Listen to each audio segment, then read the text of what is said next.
Alright, so mga casters, update lang no. It's already 5:29 PM and aalis na tayo dito sa SM Seaside City Cebu, okay? So nauna na yung asawa ko at saka yung anak ko, sila yung nagsama, nag-commute lang sila. Sumakay sila ng bus galing dito no, patungo sa SM City Cebu.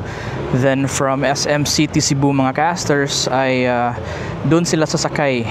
May terminal kasi doon sa mga bus na magbabiyahe heading doon sa Cebu North no. So doon na sila sasakay ng bus patungo sa Katmon mga casters. Okay?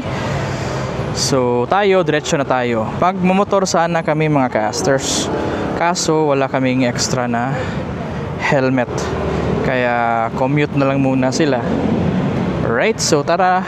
And tayo naman ay paalis na no, dito sa basement ng SM Seaside City Cebu mga casters.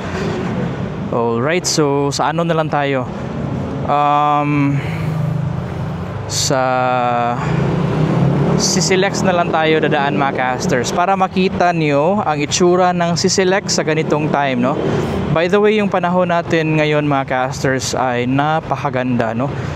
Hindi siya maulan, pero